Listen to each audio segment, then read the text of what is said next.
Olá pessoal, tudo bem? Estamos aqui novamente para o quadro Saúde Financeira e hoje nós vamos falar um pouquinho dessa reforma tributária que está vindo aí.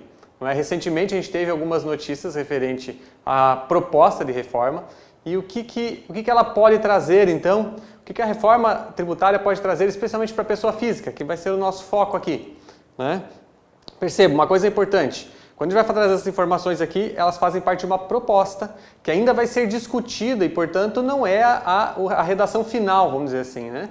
Você ainda pode ter alterações no que está descrito aqui ao longo do processo aí, legislativo, né? Que vai passar pela Câmara, pelo Senado, e nós devemos ter isso aí, talvez, lá em setembro, sendo finalizado, né? Então, olha só, quais são os aspectos mais interessantes aí para a pessoa física que vale a pena a gente observar?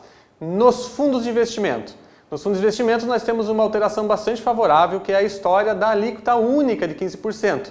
Se vocês pararem para lembrar, hoje os fundos de investimentos são tributados numa alíquota regressiva, que começa em 22,5%, cai para 20% em 6 meses, para 17%, 17,5% após um ano, e os 15% é só com 2 anos de aplicação financeira. No caso, isso vai ser desde o início da aplicação com a mesma alíquota. Tá, então esse é um ponto favorável. Aí o segundo ponto que vale a pena destacar aqui é a questão dos dividendos, que a partir de... existe essa proposta de 20%, né? Vamos ver se ela vai avançar dessa forma, mas todo lucro e dividendo distribuído por uma empresa seria tributado em 20%. Né?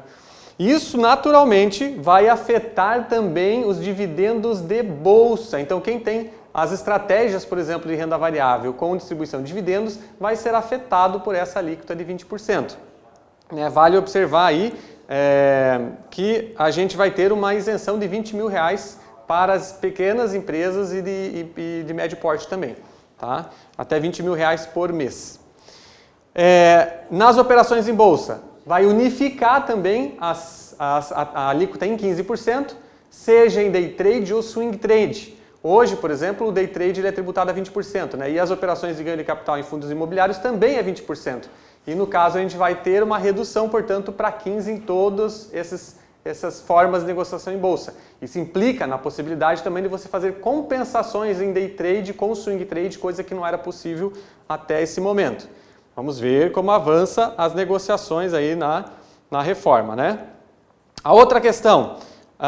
os fundos imobiliários. Aqui nós temos uma situação um pouquinho mais complicada também para aquele investidor que trabalha com a ideia de carteira de renda, porque a gente teria o fim da isenção do imposto de renda nas distribuições dos fundos imobiliários.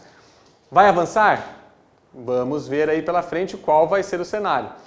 Então existe muita especulação já a respeito disso aqui, a gente poder eventualmente ter a tributação de fato ou não. E os fundos imobiliários já sentiram o impacto dessa possibilidade, né? Muitos cotistas já passaram a vender aí seus ativos por consequência desse receio da tributação. Mas, importante frisar novamente, nós ainda estamos falando de um projeto, então não é definitiva essas novas alíquotas e essas alterações no regime tributário brasileiro.